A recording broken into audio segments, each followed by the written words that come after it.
How does a man go from selling champagne to signing the deals that set the world on fire?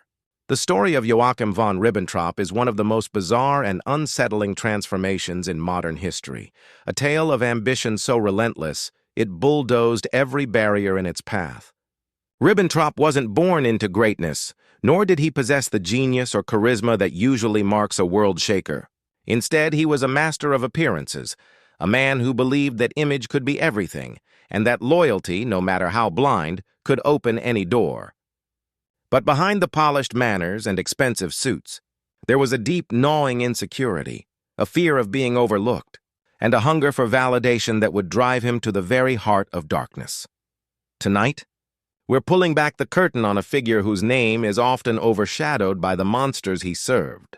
Yet, without Ribbentrop's cunning and his willingness to do whatever it took to climb the social ladder, some of the most catastrophic events of the 20th century might have played out very differently. He wasn't a general nor a battlefield commander. He didn't lead armies or storm trenches. Instead, he wielded influence with a handshake, a signature, and a whispered promise behind closed doors. But what happens when a man who's desperate to prove himself is handed the keys to power and told to do whatever it takes to restore a nation's pride? The answer is a story filled with deception, betrayal, and a shocking collapse of morality. And as you'll see, Ribbentrop's rise was only the beginning of a much darker journey. Joachim Ribbentrop's story doesn't begin in the grand halls of power, but in the shadow of military tradition along the banks of the Rhine. Born in 1893, he was the son of an artillery officer, part of a long line of soldiers stretching back generations. But even as a child, Ribbentrop stood apart. He wasn't drawn to the discipline of the barracks or the honor of the uniform. Instead, he was restless, moving from garrison to garrison as his father's career demanded, never settling, never quite fitting in. Classmates remembered him as cold and distant, a boy who seemed to carry a chip on his shoulder, always trying to prove he was better than those around him. Beneath that icy exterior, though, was a deep-seated fear, a constant anxiety that he would never measure up, that he would always be looked down upon by the world he so desperately wanted to impress. Everything changed in 1908, when a single act of defiance shattered the Ribbentrop family's fragile status. His father, after criticizing Kaiser Wilhelm II, was forced to resign from the army. Overnight, the family lost its income, its standing, and its sense of belonging. For young Joachim, the humiliation was unbearable. The world he'd known vanished, replaced by a burning obsession to reclaim what had been lost. He became fixated on the idea of restoring his family's honor no matter the cost. This wasn't just about money or comfort. It was about erasing the shame that had marked him from childhood. Every move he made from that point on, every calculated risk and every social maneuver was driven by that old wound. And as he set out to reinvent himself, Ribbentrop would stop at nothing to climb back to the top, even if it meant leaving his conscience far behind. But his journey was just beginning, and the lengths he would go to for acceptance would soon shock everyone around him. Determined to escape the shadow of his family's disgrace, Joachim Ribbentrop set out to reinvent himself in ways that bordered on obsession. With the help of his well-connected aunt, he was sent to an elite school in Switzerland, a place where the children of Europe's upper crust learned the art of refinement. There, Ribbentrop polished his manners and became fluent in French and English, a rare skill among Germans of his generation. Yet, for all his linguistic talent, he never quite mastered the subtler art of genuine connection. Teachers and classmates alike saw through the facade. He was intelligent, yes, but always seemed to be performing, desperate to impress, and never truly at ease in his own skin. But Ribbentrop wasn't content to simply blend in. He wanted to stand out, to be recognized as someone of importance. In 1910, he made a bold move, leaving Europe behind for the wild opportunities of Canada. There he worked a string of odd jobs: timekeeper on the Quebec Bridge, sales clerk, even a wine trader. Each role was a lesson in survival, but also in the art of self-promotion. Ribbentrop absorbed a dangerous idea that everything in life, even honor and social standing, could be bought or bargained for if you played your cards right. This belief would become the foundation of his entire worldview. Returning to Germany after World War I, Ribbentrop found success as a salesman, first for a French firm, and then as a partner in a Berlin agency. But true social elevation came not from business, but from marriage. In 1920, he wed Anna Elizabeth Henkel, the daughter of a wealthy wine producer. The union brought him the financial security and social access he'd always craved, opening doors to the upper middle class. Still, it wasn't enough. Lacking the blue blood of true nobility, Ribbentrop went a step further, arranging to be legally adopted by a distant relative, Gertrude von Ribbentrop, so he could add the coveted von to his name. It was a move that drew snickers from Berlin's elite, who saw him as a social climber with more ambition than pedigree. But for Ribbentrop, image was everything. He believed that with the right name, the right connections, and the right amount of determination, he could buy his way into any circle. And as history would soon reveal, he was willing to pay any price to prove it. But his relentless pursuit of status was about to collide with the most dangerous movement of his time. By the late 1920s, Ribbentrop had achieved the outward trappings of success, but he remained an outsider in the world he so desperately wanted to conquer. He was apolitical, even doing business with Jewish bankers and merchants, and showed little interest in the feverish ideologies swirling through Germany at the time. In fact, he seemed more interested in restoring the monarchy than in any radical movement. But everything changed in 1928 when a mutual acquaintance introduced him to a rising political force, Adolf Hitler. Ribbentrop was immediately captivated. Here was a man who radiated certainty, who promised not just the restoration of Germany's power, but the redemption of its honor. For Ribbentrop, still haunted by his family's disgrace, it was the opportunity he'd been waiting for. He wasted no time. By 1932, both he and his wife Anna had joined the Nazi Party, and Ribbentrop threw himself into the political fray with the same relentless energy he'd once devoted to social climbing. He offered his luxurious Berlin villa as a secret meeting place for high-level negotiations, providing a discreet and comfortable setting for deals that would shape the future of the country. It was in these very rooms that the crucial agreement between Franz von Papen and Hitler was hammered out, paving the way for Hitler's appointment as Chancellor in 1933. Ribbentrop had found his way to the center of power, not through ideology or conviction, but through sheer opportunism and a knack for being in the right place at the right time. Yet, even as he rose, Ribbentrop remained a figure of scorn among the Nazi elite. Joseph Goebbels sneered that Ribbentrop had bought his name, married his money, and swindled his way into office. Hermann Göring dismissed him as nothing more than a cheap champagne salesman. But none of that mattered to Hitler. What set Ribbentrop apart was his absolute, unquestioning loyalty. He had no original ideas, no independent vision. He simply absorbed Hitler's words and repeated them back, perfectly tailored to flatter the Führer's ego. In a regime where betrayal and backstabbing were the norm, Ribbentrop's blind devotion made him uniquely valuable.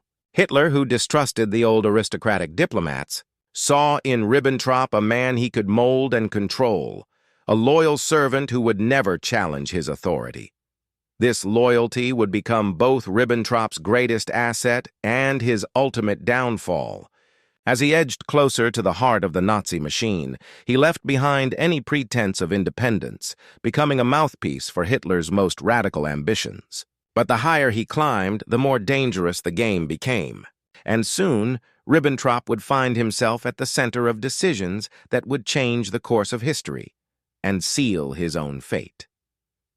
Once inside Hitler's inner circle, Ribbentrop wasted no time carving out a role that would make him indispensable. He wasn't content to simply follow orders. He wanted to shape the future, to be seen as the architect of Germany's return to power.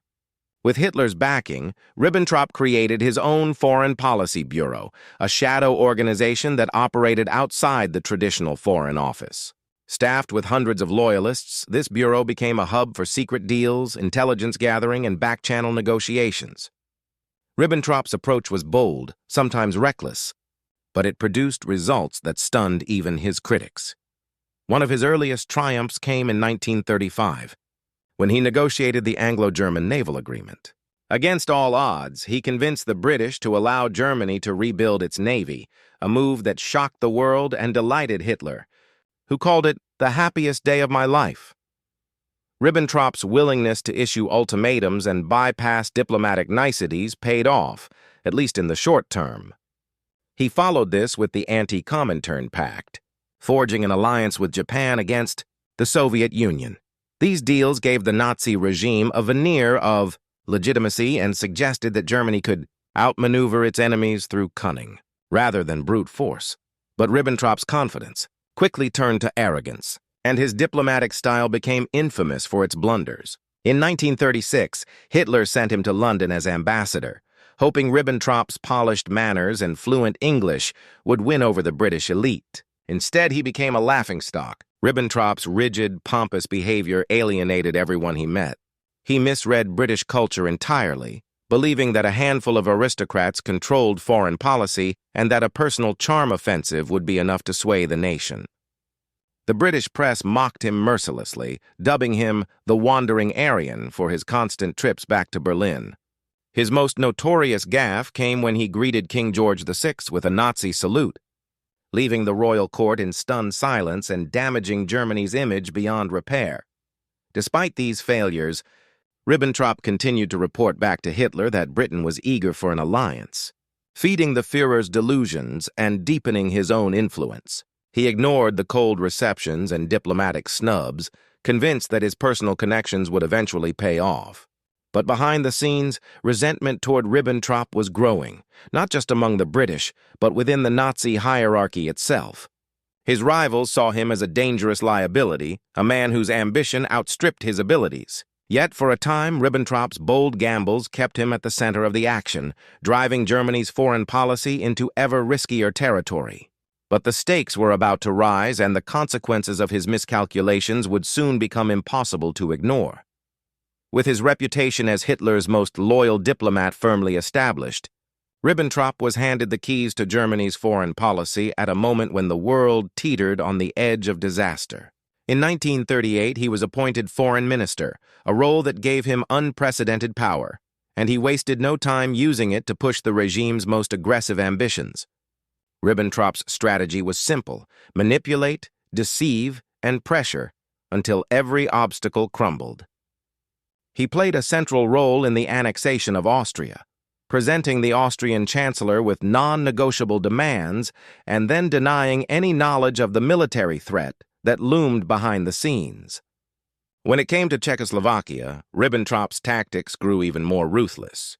He encouraged local leaders to make impossible demands, all while orchestrating a campaign of psychological warfare that left the country isolated and vulnerable.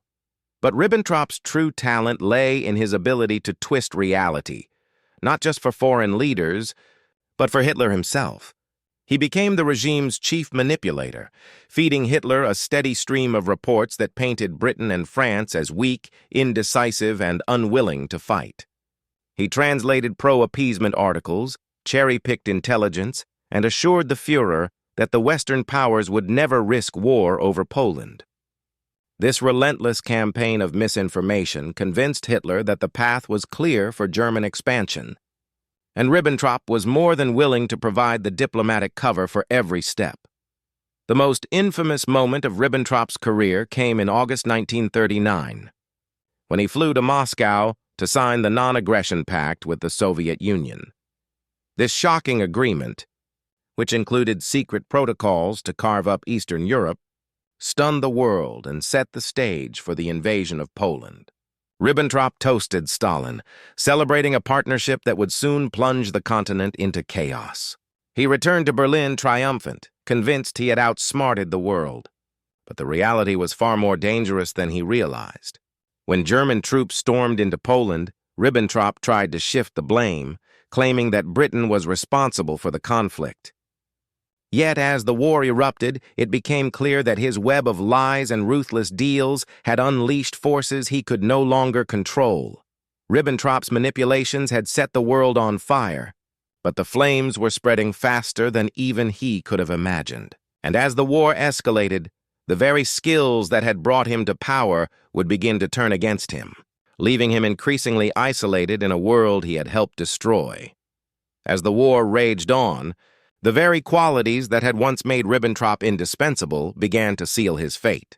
The battlefield, not the negotiating table, became the true arena of power, and Ribbentrop's influence with Hitler started to fade. No longer the architect of grand alliances, he found himself increasingly sidelined, his advice ignored or dismissed. His predictions about the United States proved disastrously wrong. He had assured Hitler that America was a country without soldiers, incapable of waging a serious war. When Japan attacked Pearl Harbor and the U.S. entered the conflict, Ribbentrop's credibility took a fatal blow. Desperate to regain his standing, he proposed elaborate peace conferences and diplomatic maneuvers, but Hitler, now obsessed with military solutions, brushed him aside. The man who had once shaped the fate of nations was reduced to a background figure, clinging to the remnants of his former power.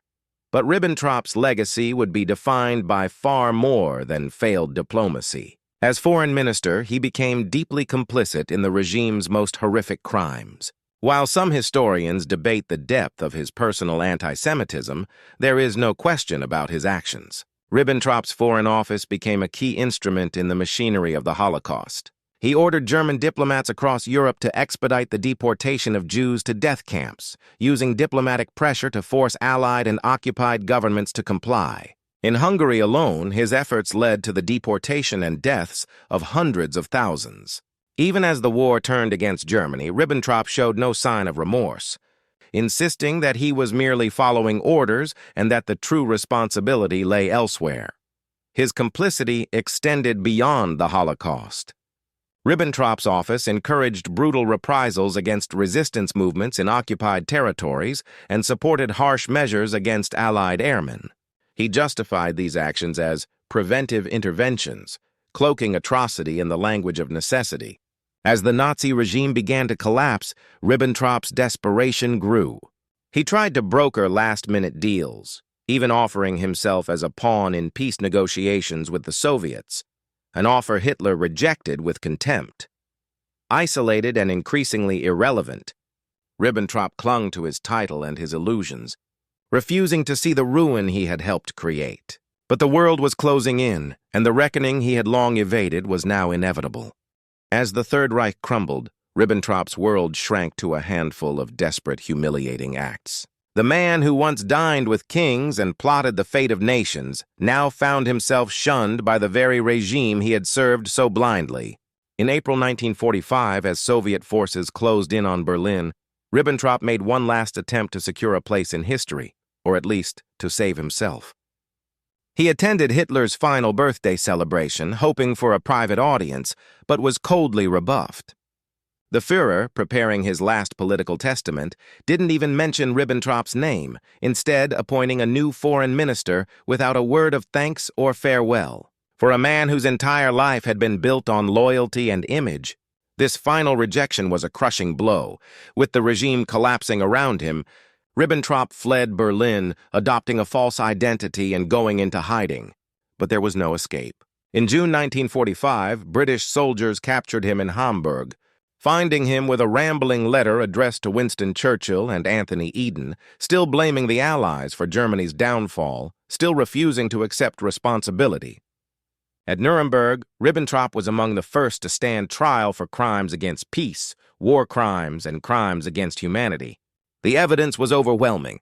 Hundreds of documents bore his signature, and witness after witness described his central role in the Nazi machine. During the long months of the trial, Ribbentrop's composure unraveled. He appeared nervous, confused, and deeply neurotic, clinging to the defense that he had only followed orders, that Hitler alone bore the true guilt. Even in the face of irrefutable evidence, he refused to renounce the man he had idolized. When shown footage of Hitler, Ribbentrop wept, insisting that the Führer's personality was enormously deeply moving. He confessed to a prison psychologist that, even knowing all he did, if Hitler appeared and gave him an order, he would still obey. It was a loyalty that bordered on self-destruction, a final, tragic testament to the emptiness at the core of his ambition. On October 1st, 1946, the tribunal found Ribbentrop guilty on all counts and sentenced him to death. When the verdict was read, he seemed stunned, whispering, "Death? Now I won't be able to write my beautiful memoirs." In his final moments, he tried to recover his dignity, walking steadily to the gallows and offering a last wish for German unity and world peace. But even his death was botched, the executioner's rope leaving him to struggle for several agonizing minutes. In the end, the man who had traded everything for power left the world in disgrace. His ashes scattered, his legacy forever marked by betrayal and moral collapse. Only Joachim von Ribbentrop's life stands as a chilling warning about the dangers of unchecked ambition and the seductive power of proximity to greatness. He began as a man desperate to escape the shadow of his family's disgrace, convinced that with enough cunning, charm, and the right connections, he could buy his way into the ranks of history's elite. But in his relentless pursuit of status, Ribbentrop lost sight of everything else: morality, truth, and even his own identity. He became the ultimate chameleon, willing to say or do anything to please those above him, never pausing to question the cost. In the end, his story is not just about one man's rise and fall, but about how ambition, when left unchecked, can hollow out a person's soul and turn them into a tool for forces far greater and darker than themselves. Ribbentrop's legacy is not one of statesmanship or vision, but of moral collapse. He turned diplomacy, once the language of peace, into a weapon for aggression and deceit. He was not a mastermind nor a true believer, but something even more tragic: a man so desperate for approval that he surrendered his conscience at every turn. His willingness to serve, to obey, and to flatter made him indispensable to Hitler, but it also made him blind to the consequences of his actions. When the world finally called him to account, Ribbentrop could offer nothing but excuses and empty loyalty, insisting he was just following orders, even as the evidence of his complicity mounted around him. Yet, perhaps the most haunting aspect of Ribbentrop's story is how ordinary his motivations were. He was not driven by ideology or hatred, but by a simple, all-consuming need to belong. That need led him to the heart of one of history's most destructive regimes, and ultimately to the gallows. His life forces us to ask uncomfortable questions. How many others, given the same temptations, might have made the same choices? What happens when ambition is allowed to run wild, unchecked by principle or empathy? Ribbentrop's fate is a stark reminder that the greatest dangers often come not from monsters, but from men who are willing to trade their souls for a seat at the table. As the ashes of his legacy were scattered, so too was the illusion that power can be separated from responsibility. Ribbentrop's story is a testament to the price of blind ambition, a price paid not just by him, but by millions who suffered from the deals he brokered and the lies he told. In the end, he entered history not as a hero or even a villain of his own making, but as a cautionary tale, a man who mistook loyalty for greatness, and in doing so, lost everything that truly mattered.